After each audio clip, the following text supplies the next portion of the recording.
Hello dear learners, आज हम discuss करने जा रहे हैं chapter number 5 the revival of learning. The revival of learning इसका टाइम पीरियड 1400 टू 1550, कहने का मतलब 150 सालों का ये टाइम पीरियड कहा जाता है। और इसमें हम सबसे पहले डिस्कस करने वाले हैं हिस्ट्री ऑफ द पीरियड। तो इस पीरियड की जो हिस्ट्री रही है, इस पीरियड का जो इतिहास रहा है, हम उसको डिस्कस करेंगे। तो चौसर के बारे में हमने पढ़ा और हमने ये जाना कि जो चौसर हैं 1340 में उनका 1340 में उनका जन्म होता है और 1400 समथिंग चौसर की डेथ मानी जाती है। चौसर ने लैटिन में लिखा, फ्रेंच में भाषा में लिखा, लैंग्वेज में और इंग्लिश में भी लिखा। चौसर के साथ साथ हमारे पास अदर राइटर भी हुए, बाइक्लिफ हुए, लैंगलैंड हुए। इस तरह के अदर राइटर भी हमें देखने के लिए मिलते हैं जो कि लिखने का काम करते हैं। और उनके बाद इंग्लिश के लिए क्या हो गया, इंग्लिश के लिए कहीं ना कहीं एक पॉज उसमें आ जाता है। मगर इस पीरियड से पहले मिडाइवल और इस पीरियड के बाद जो रेनेसा है, उसके ऊपर जो ब्रिज बनाने का काम करता है, उनको जोड़ने का जो काम करता है, वो हमारा ये रिवाइवल ऑफ लर्निंग है। इसके बारे में हम जानेंगे। यहीं पर हम देखते हैं कि 100 ईयर वॉर यहाँ पर होता है, बैटल ऑफ एगिनकोट यहाँ पर होता है, 100 ईयर वॉर यहाँ पर होता है ना। और जो किंग है वो चेंजेस यहाँ पर होता है, न्यू लर्निंग यहाँ होती है, डिस्कवरीज यहाँ होती है, वास्को डी गामा की यहाँ पर बात होती है, प्रिंटिंग प्रेस की इसमें एरा में बात होती है। तो ये सारी बातें हमें इस रिवाइवल ऑफ लर्निंग वाले पीरियड में ही देखने के लिए मिलती है। आई होप कि आपको समझ में आएगा, अच्छा लगेगा। अंत तक आप इसको वॉच कीजिए, बने रहिए और एक कमेंट ज़रूर ड्रॉप करना कि कैसा लगा है, ठीक है। और हम करते हैं स्टार्ट की political changes. The century and half following the death of Chaucer. एक सेंचुरी 100 साल और उसके बाद हाफ की 50 साल का, और following the death of Chaucer. Chaucer की डेथ के बाद जो आने वाला समय था, जो ये 150 साल का समय है, is the most volcanic period of English history. English history के लिए ये एक वॉल्केनिक, एक ज्वालामुखी के समान ये पीरियड रहा है। The land is swept by vast changes. जो ये ज़मीन थी, यूरोपियन लैंड थी, ये स्वेप्ट हो गई, ये आगे बढ़ गई बहुत सारे चेंजेस, एक बड़े चेंजेस के साथ, inseparable from the rapid accumulation of national power. और ये इंसेपरेबल मतलब सेपरेट हो जाना,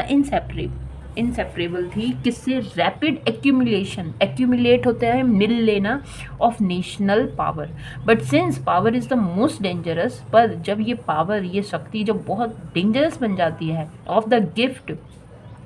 उन गिफ्ट उपहारों से, until man have learn to control it, जब तक कि जो मानव है उसको कंट्रोल करना ना सीख ले। These changes seems at first to have no specific aim और डायरेक्शन। तो स्टार्टिंग में ऐसा लगता है कि ये जो एम है ना, तो इसके कोई, ये जो चेंजेस हैं ना, तो इनके कोई स्पेसिफिक एम थे और ना ही कोई डायरेक्शन था। तो बात होती है फिर हेनरी फिफ्थ की, whose erratic yet vigorous life. उनकी इरेटिक, उनका एक सन की पन। तो हम यहाँ पे हेनरी फिफ्थ की बात करेंगे, जिन्होंने 9 सालों तक राज्य किया है, 9 सालों तक उस इंग्लिश लैंड पर उनका राज्य रहा है। हेनरी ऑफ मैनमाउथ के नाम से उन्हें जाना जाता है। 1413 से लेके 1422 तक हेनरी फिफ्थ का टाइम पीरियड रहता है, और उसके बाद हेनरी सिक्स्थ आते हैं। 1422 में ये इनकी डेथ होती है। तो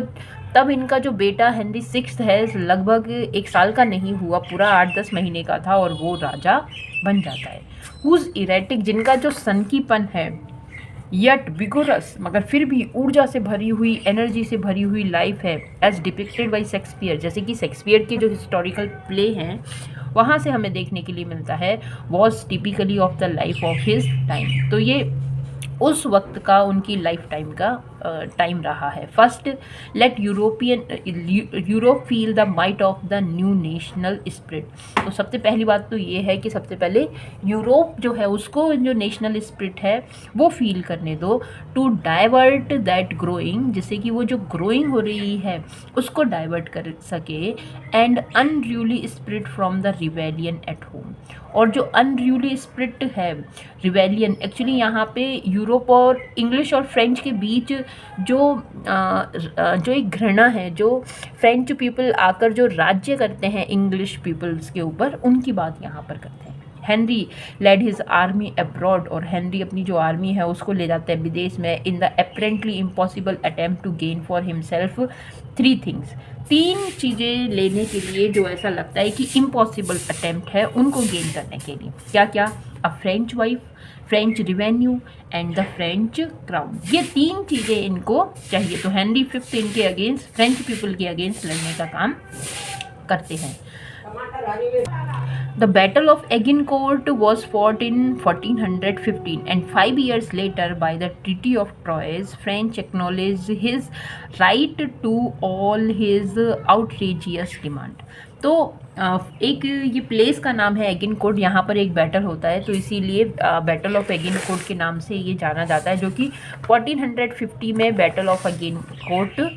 हुआ है ना। और ये भी क्या है कि बैटल ऑफ एगिनकोर्ट ये 100 ईयर्स जो वॉर है उसी में ही ये भी शामिल है। यहाँ पर इंग्लिश पीपल हैं उनकी विक्ट्री होती है, हेनरी की विक्ट्री होती है यहाँ पर, तो ये लड़ा गया। एंड 5 ईयर्स लेटर, और 5 सालों बाद, by the treaty of Troy, जब ट्रॉय की ट्रीटी होती है, फ्रेंच एक्नॉलेज, इस बात का उन्हें ज्ञान हो जाता है, हिज राइट, उनके जो अधिकार हैं, to all his outrageous demand, जो उनकी आउटरेजियस डिमांड है उसमें, ठीक है। The uselessness of the tariff struggle on French soil is shown by the rapidity with which all its results were swept away. तो यूजलेसनेस, टैरिफ जो tax लगाया गया है, the uselessness of the tariff struggle, जो tariff है उसकी जो uselessness है, उसका जो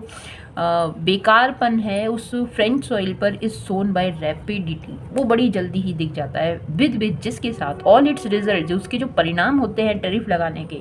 स्वेप्ट अवे, बह जाते हैं, हट जाते हैं, दूर चले जाते हैं। व्हेन हेनरी डाइड इन 1422, जब हेनरी 1422 में जब इनकी डेथ हो जाती है, leaving his son heir to crown of French and England, अपने एक बेटे को छोड़ जाते हैं जो क्राउन संभालता है किसका? फ्रेंच एंड इंग्लैंड का। अ magnificent recumbent statue with head of pure silver was placed in Westminster एबे टू कमेमोरेट हिज विक्ट्री। और उसके बाद एक बड़ा ही भव्य रिकम्बेंट जो एक लाइन डाउन पोजीशन का है, एफिजी आप समझ सकते हैं, एफिजी जो मूर्ति होती है ऐसा, तो जिसका जो हेड है प्योर सिल्वर का था, उसको प्लेस किया गया इस तरह के एक स्टैचू को वेस्टमिंस्टर एबे में, टू कॉमेमोरेट उनकी जो विक्ट्री है उसको श्रद्धांजलि देने के लिए। The silver head was presently stolen, और जो सिल्वर हेड है वो तो अब तो नहीं रहा, स्टोलन, चुरा लिया गया है। And the loss is typical of all that he had struggle for, और वो सारी चीज़ें जिसके लिए उन्होंने स्ट्रगल किया वो सारी की सारी अब लॉस हो गई हैं। हिज सन हेनरी 6, और उनका जो बेटा हेनरी 6 है, was but the shadow of the king, क्या था? शेडो था, परछाई था अपने पिता की, उस किंग की। A puppet in the hands of powerful nobles, पर क्या था? नोबल्स जो वहाँ पर राज्य करने वाले थे, क्योंकि वो तो छोटा है कुछ नहीं करेगा, पर उनके बड़ा जब हुआ तो उनके हाथ की पपेट ही बनकर वो रह जाता है। Who seize the power of English, जिन्होंने छिना ली थी जो पावर थी, शक्ति थी इंग्लैंड की वो, and turn it to self destruction, और उसको मोड़ दिया कि वो स्वयं ही बर्बाद हो जाए इस तरह से। मीनवाइल, इसी बीच, ऑल हिज फॉरेन पोजेशन, और जितना भी उनका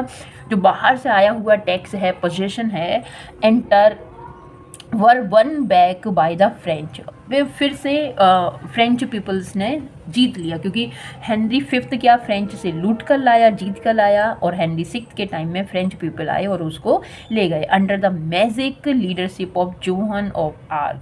ऑफ आर्क के लीडरशिप में। केट्स रिवेलियन, और जो केट्स के रिवेलियन थे 1450 1450 में, and the bloody wars of roses, जब ये खूनी वॉर ऑफ रोजेस हुई है, are names to show how the energy of England was violent and destroying itself, कि किस तरह से वॉर ऑफ रोजेस जो 1455 से 1485 तक चलता है वो इस बात को दिखाता है कि किस तरह से इंग्लैंड की जो एनर्जी है वायलेंटली बड़े बुरे तरीके से अपने आप ही डिस्ट्रॉय हो जाती है, like a great engine that has lost its balance wheel, उस ग्रेट इंजन की तरह जो अपना व्हील का जो बैलेंस है जिसने लॉस्ट कर दिया है, खो दिया है। A frightful reign of Richard third followed, और उसके बाद एक बड़ा ही डरावना रेन राज्य आता है रिचर्ड थर्ड का, which had how ever the redeeming quality, हाँ उसमें एक रिडीमिंग प्रिवेंट समथिंग, किसी चीज़ को सुरक्षित रखने की जो क्वालिटी है ना, वो उसके अंदर थी, उस रिचर्ड थर्ड के अंदर, that it make the end of civil war, जिसकी वजह से जो सिविल वॉर चल रहा था वो तो ख़त्म हुआ, and the self destruction of, जो सेल्फ डिस्ट्रक्शन था, feudalism had made possible a new growth of English national sentiment under the popular Tudors। तो टूडर डायनेस्टी जब आती है तो उसके अंदर में जो सामंतवाद है, एक नई ग्रोथ उनके रिचर्ड थर्ड के अंदर में जो इंग्लिश नेशनल नेशन है उसमें देखने के लिए मिलती है। In the long reign of Henry eighth the changes are less violent, तो जो बड़ा लंबा शासन चलता है हेनरी एट्थ का, तब तक जो वायलेंट चेंजेस है वो कम हो जाते हैं, but have more purpose and significance, पर उनका पर्पस, उद्देश्य और महत्व बहुत ज़्यादा हो जाता है। His age is marked by a study increase in the national power at home and abroad. ये जो एज है, हिज एज, उनकी जो एज है इज़ मार्क्ड, वो मार्क की जाती है बाई अ स्टडी इंक्रीज, की उसमें लगातार इंक्रीजमेंट हुआ है, in the power, national power, उस राष्ट्रीय शक्ति में, एट होम वहाँ इंग्लैंड में, एंड अब्रॉड फ्रेंच में भी, by the entrance of the reformation by a side door, और उस रिफॉर्मेशन के तहत, and by the final separation of England from all ecclesiastical bondages in parliament's famous act of supremacy। तो parliament का जो famous act of supremacy है, तो इसके तहत जो चेंजेस हुए हैं, इक्लेसियास्टिकल चेंजेस हुए हैं उनमें, तो वो भी देखने के लिए यहाँ पर मिलते हैं। तो नेक्स्ट आगे बढ़ते हैं। अब देखिए specimen of Caxton's printing in the year 1486। तो यही वो टाइम पीरियड जब कैक्सटन की प्रिंटिंग प्रेस वहाँ पर आती है, और उसी की वजह से जो चौसर के जो वर्क हैं वो हमें देखने के लिए प्रिंटिंग में मिलते हैं। वरना तो क्या होता, जिस तरह से हमें बियोवुल्फ के मैन्युस्क्रिप्ट देखने के मिलते हैं, और भी जो एंग्लो नॉर्मन टाइम की जो बुक्स हैं वो हमें मैन्युस्क्रिप्ट के फॉर्म में देखने के लिए मिलती हैं, जो कि पूरी तरह से भी नहीं हैं, और क्या कहते हैं, आधी अधूरी हैं, कहीं किसी लाइब्रेरी में रखी हुई हैं। पर कैक्सटन प्रिंटिंग के आने से हुआ ये कि जो चौसर के वर्क थे वो प्रिंट होने लगे और इधर उधर जाने भी लगे, जिसकी वजह से चौसर के टाइम पीरियड जो है उसका इतिहास हम लोग अच्छी तरह से पढ़ सकते हैं, क्योंकि चौसर कोई आगे उनके वर्क से सोर्स ले लेके, शेक्सपियर ने लिखा उनके वर्क से सोर्स ले लेके जो रोमांटिक एज, विक्टोरियन एज के जो पोइट हैं वो लिखने का काम करते हैं। ठीक है, तो ये प्रिंटिंग प्रेस की बात थी। इस वजह से ये एक नया रिवाइवल ऑफ लर्निंग का सबसे पहला फेज यहाँ पर हमें देखने के लिए मिल जाता है। इन प्रीवियस रेन, इससे पहली जो राज्य था, chivalry and the old feudal system had practically been banished. Banish हो जाना कि क्या कहते हैं, कहीं किसी पर्सन को किसी दूसरे राज्य में भेज दें तो वो बैनिस करना, निर्वासित करना। तो कहीं ना कहीं प्रीवियस ईयर में जो सिवलरी थी और ओल्ड फ्यूडलिज्म था, सामंतवाद था, वो बैनिस हो गया। नाउ मोनेस्टिसिज्म, मठवादिता, and the third medieval institutions with its mixed evil and good. और जो तीसरा जो मिडाइवल इंस्टीट्यूशन था, इसके मिक्सचर में गुड और बैड थिंग्स का, received it's death blow in the wholesale suppression of the monasteries and the removal of abbots from the House of Lords। तो House of Lords से जो रिमूवल हुआ है, हटाए गए थे abbots, monastery, इन सारी चीज़ों का, ठीक है। नॉट विद स्टैंडिंग, इतना ही नहीं, the evil character of the king and the hypocrisies of proclaiming such a creature head of any church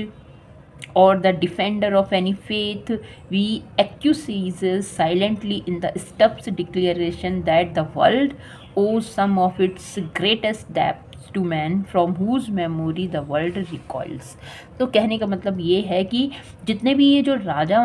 हुए हैं, किंग हुए हैं, इनके जो करेक्टर्स थे, फिर जो गुड और इविल है इस फॉर्म में दिखाए जाने लगे। और जो चर्चेस की बात यहाँ पर कहते लगे कि उनके अंदर जो फेथ था वो डिफेंड होने लगा। और वी एक्यूसाइज, हम लोग क्या करने लगे, साइलेंटली स्वीकारना, स्टब्स डिक्लेरेशन, जो उनका डिक्लेरेशन है, जो चर्चेस बात कहते हैं उनको लोग कहते थे द वर्ल्ड ओज सम ऑफ इट्स ग्रेटेस्ट डेट, कि ये जो संसार है कहीं ना कहीं कुछ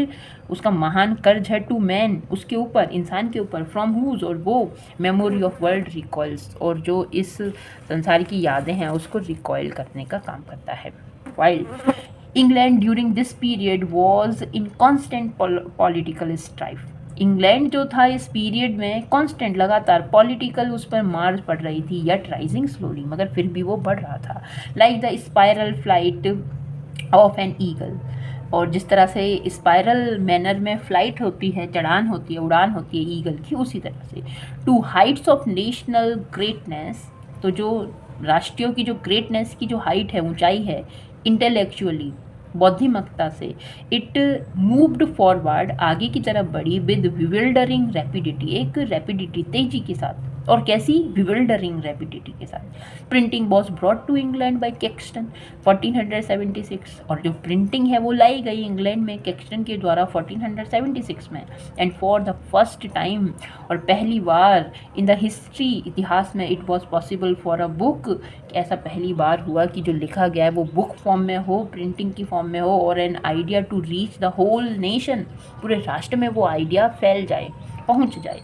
Schools and universities were established in place of old monasteries, और जो ओल्ड मोनेस्ट्री, जो मठ थे, उनकी जगह पर क्या बने, स्कूल्स बने, यूनिवर्सिटीज़ एस्टेब्लिशमेंट हुआ। Greek ideas and Greek culture came to England, England में भी जो ग्रीक आइडिया, ग्रीक कल्चर थी वो आई इन द रिनेसांस, उस रिनेसेंस टाइम में। And man's spiritual freedom was proclaimed in the reformation, और इंसानों की जो स्पिरिचुअल फ्रीडम है वो प्रोक्लेमेशन होने लगा,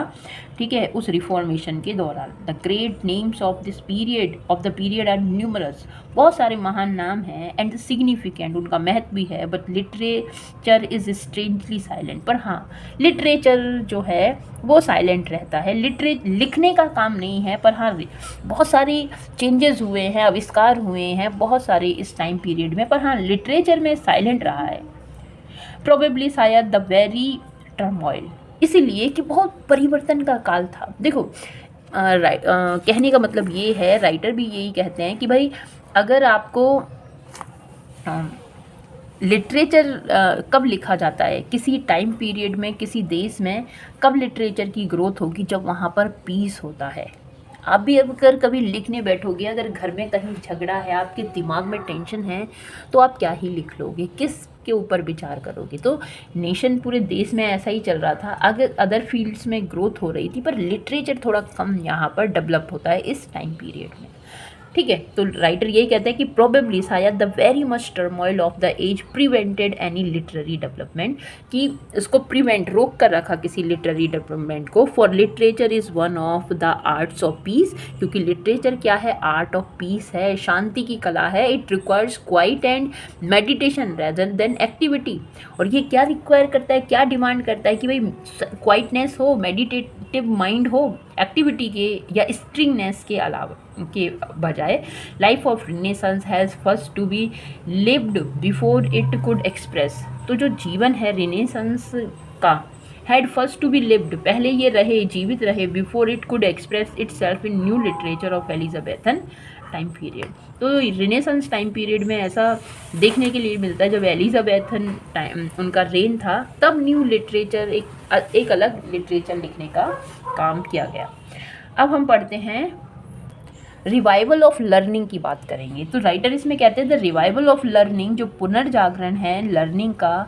सीख का डिनोट्स इस बात को बताता है इन इट्स ब्रॉडेस्ट सेंस, एक बड़े सेंस में, दैट ग्रेजुअल इनलाइटनमेंट, जो धीरे धीरे जो इनलाइटनमेंट हुआ है, जागृता आई है, एक्नोलेजमेंट हुआ है ऑफ द ह्यूमन माइंड, इंसानी दिमाग का, after the darkness of middle age, middle age की डार्कनेस के बाद, the name renaissance and humanism, ये दो वर्ड है भाई, इसका को ध्यान रखना कि रिनेसेंस और humanism which are often applied to the same movement, अक्सर माने जाते हैं कि रिनेसेंस और ह्यूमनिज्म सेम है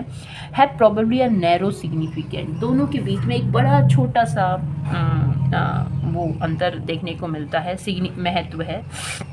narrower. The term Renaissance though used by many writers, बहुत सारे राइटर्स यूज करते हैं Renaissance, ठीक है, to denote the whole transition from the middle age to the modern world, middle age से modern world का जो परिवर्तन है उसको डिनोट करने के लिए, is more correctly applied to the revival of art resulting from the discovery and imitation of classical model, और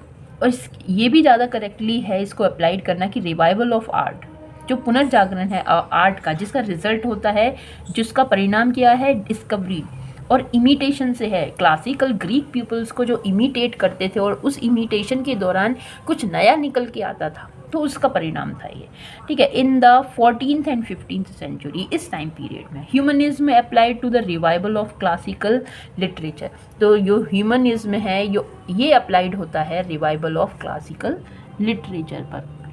है ना, and was so called by it's leader, और ये इसके जो लीडर हैं उसके द्वारा कहा गया, following the example of Petrarch, जैसे कि एक पेट्रार्क का एग्जाम्पल है, because they held that the study of classics, और क्या लिटरार्क जो ह्यूमनियोरीज है ना, तो पेट्रार्क की बात होती है क्योंकि उन्होंने स्टडी की है क्लासिक्स की, और ये उनकी जो वर्क यहाँ दिखाया गया है, that is the more human writing rather than the old theory, इसके बजाय कि ओल्ड थ्योरी पर वर्क किया है, was the best means of promoting the largest human interest, और ये सबसे अच्छा तरीका था ह्यूमन इंटरेस्ट को बढ़ाने का, प्रमोट करने का। We use the term revival of learning, हम ये टर्म यूज़ करते हैं revival of learning to cover the whole movement, उस सारे मूवमेंट को कवर करने के लिए, हुज एसेंस, जिसकी जो सार है, एसेंस है, वॉज अकॉर्डिंग टू लरहार्टाइन के according, man discovered himself and universe, इंसान ने स्वयं को ढूंढा और इस ब्रह्मांड को ढूंढा है, डिस्कवर किया है, and according to Taine that man so long blinded, इतने ब्लाइंडेड अंधकार में रहने के बाद, had suddenly opened his eyes and seen, उसने अपनी आंखें खोली और उसे दिखने लग गया। वी सेल अंडरस्टैंड, हम ये बात समझ सकते हैं, this better if we remember that in the middle ages, की वही मध्यकालीन युग में, मिडिल एज में, man whose world consisted to narrow, जिसका जो संसार था बहुत नैरो मेडिटेरियन, जो मेडिटेरियन के आसपास ही बसा हुआ था, and the nations that clusters about it, और जो राष्ट्र थे उसके ही आसपास क्लस्टर ग्रुप में रहा करते थे, है ना, तो इससे बाहर की दुनिया उन्होंने नहीं देखी है। मगर रिवाइवल के टाइम पीरियड में ऐसा हुआ कि वो निकले, और वाटर वे सबसे पहले वो मार्ग बना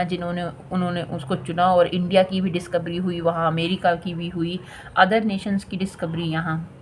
होती है, ठीक है। And that the little world seemed bounded by impassable barriers as if God had said to their sailors, और उसके बाद एंड दैट, और ये जो क्लस्टर्स थे, दिस लिटिल वर्ल्ड, ये छोटा जो संसार है, सीम्ड बाउंडेड, ऐसा लगता था कि बंधा हुआ है, बाउंडेड है, बाय इम्पैसिबल बैरियर्स, जो बैरियर्स बंधन है उनसे, एज इफ गॉड, जैसे कि भगवान ने had said to the sailors, इन सेलर्स को कहा, hitherto shalt thou come, तुम इधर को आओ, बट नो फर्दर, पर ज़्यादा दूर को नहीं। Men's mind also was bounded by the same narrow line, और इंसान का दिमाग भी उस नैरो लाइन से बंधा हुआ था। हिज कल्चर, उसकी जो कल्चर है, as measured by the great detective system, जैसे कि डिटेक्टिव जो सिस्टम है उससे की जाती हैं, of scholastic consisted not in discovery, जबकि जो विद्वान थे वो जुड़े हुए थे ना सिर्फ डिस्कवरी में but in the accepting certain principle, पर कुछ जो प्रिंसिपल सिद्धांत थे उनको भी फॉलो करने में, एंड ट्रेडिशंस को फॉलो करने में, एस्टेब्लिश्ड बाय डिवाइन, जो कि लगता था कि किसी दिव्यता ने उसको एस्टेब्लिश किया है, एंड इक्लेसियास्टिकल अथॉरिटी, और किसी इक्लेसियास्टिकल अथॉरिटी ने उसको बनाया है, as the basis of all truth, जो कि सारी सच्चाई का सार है। These were his pillars of Hercules, ये पिलर्स थे, ये स्तंभ थे उस हरक्यूलीज के, and his mental and spiritual bounds that he must not pass, और उसका मेंटल और स्पिरिचुअल जो बाउंड्स है जो कि जिसको पास नहीं किया जा सकता, within these like a child playing with letter blocks ही proceeds to build his intellectual system, जैसे कि कोई चाइल्ड प्ले करता है लेटर ब्लॉक से और अपने इंटेलेक्चुअल से कुछ सिस्टम बनाने का आगे बढ़ता है। ओनली एज वी रिमेंबर, सिर्फ जैसे कि हमें याद है, देयर लिमिटेशंस, उनकी जो लिमिटेशंस थी, can be appreciate that the heroism of this toilers, इन मेहनतियों का जो हीरोइज्म है ऑफ द मिडिल एजेस, उस मध्यकालीन युग में, जाइंट इन इंटेलेक्ट, और जो बुद्धिमत्ता में जाइंट है, येट प्लेइंग विद, जबकि ये खेला करते थे चिल्ड्रंस टॉय, बच्चों की खिलौने से, इग्नोरेंट ऑफ द लॉज, और नहीं इग्नोर थे लॉ से, कानून से, and forces of the universe, उस यूनिवर्स के लॉ और फोर्स से, while debating the essence and locomotion of angels, eager to learn yet forbidden to enter fresh fields in the right to free exploration, जबकि क्या थे, the essence of locomotion of angels, ये जो परियां हैं, angels हैं, वो कहाँ रहती हैं, उनका जो लोकोमेशन, उनका जो सार है, ईगर टू लर्न, जैसे जानने के लिए वो उत्सुक थे, येट फॉरबिडन, मगर फिर भी भूल गए, टू एंटर फ्रेश फील्ड्स, एक नए क्षेत्र में एंटर करना, in the right of free exploration, कि उनको अधिकार है फ्री एक्सप्लोरेशन का, and the Joy of individual discovery, और अलग अलग जो क्षेत्र में डिस्कवरी हुई है उसका जो जॉय है, उसका जो सार है। The revival stirred these man, और जो पुनर्जागरण था, रिवाइवल ऑफ लर्निंग थी, इनको हिला कर रख दिया, स्टिर कर दिया, as the boys of Vasco da Gama and Columbus stirred the mariners of the Mediterranean, जो मेडिटेरियन सी के जो सेलर्स थे उनको इन दोनों ने स्टर्ड करके रख दिया, उन्हें हिला कर रख दिया, एक माइंड पूरी तरह से ये कि कैसे इन्होंने इतनी दूर चले गए। ठीक है, the first came the science and inventions of the Arabs, सबसे पहले क्या आई, साइंस आई और इन्वेंशंस आए अरब्स के, making their way slowly against the prejudice, जो बंधन है, मानसिक जो प्रिजुडाइसनेस है उसको स्लोली उसके अगेंस्ट जाते हुए, prejudice of the authorities and opening man's eye, और धीरे धीरे इंसान की आंखें खुलती रही, to the unexplored realms of nature, तो जो प्रकृति है उसका जो रील्म है, वो एरिया जहाँ ह्यूमन एक्टिविटी इंटरेस्टेड थे उसको खोलते हुए, then came the flood of Greek literature, और फिर आया ग्रीक लिटरेचर की बाढ़, which the new art of printing carried, जो कि क्या लेके आया, प्रिंटिंग प्रेस को लेके आया, swiftly to every school in Europe, और जो पूरे यूरोप के स्कूल्स में फैल गई, रिवीलिंग अ न्यू वर्ल्ड, एक नया संसार उसने दिखाया, of poetry and philosophy, poetry और फिलोसफी का, क्योंकि प्रिंटिंग मशीन से जो बुक्स थी वो बहुत सारे लोगों के हाथ में पहुंच जाती हैं। Scholars flock to the universities, जो स्कॉलर थे वो इकट्ठा हो जाया करते थे यूनिवर्सिटीज़ में, as adventures to the new world of America, नए अमेरिका का जो एडवेंचर्स हैं उनके बारे में बात करने के लिए, and there the old authority received a death blow, और यहाँ जो ओल्ड अथॉरिटी है, ओल्ड मानने वाली थी, वो एक डेथ ब्लो, एक पतन की तरफ वो जाती रही। ट्रुथ ओनली वॉज अथॉरिटी, सच्चाई थी authority, to search for truth everywhere, और सच्चाई के लिए सर्च हम हर जगह थी, as man sought for new lands, जैसे कि इंसान नई नई ज़मीनों को सर्च कर रहा था, and gold and the fountain of youth, और जो गोल्ड है और फाउंटेन है यूथ का, that was the new spirit, ये एक नई स्पिरिट थी, विच अवोक इन यूरोप, जो कि यूरोप में सबसे पहले आई, with the revival of learning के साथ। मगर हाँ, फिर भी इस पीरियड में जो लिटरेचर हमें देखने के लिए मिलता है, लिटरेचर ऑफ रिवाइवल, इसको हम देखेंगे ठीक है, तो वो हम देखेंगे नेक्स्ट वीडियो में, जिसे मैं जल्दी ही अपलोड करने वाली हूँ। सो बने रहिए मेरे साथ। Thanks for watching. Thank you.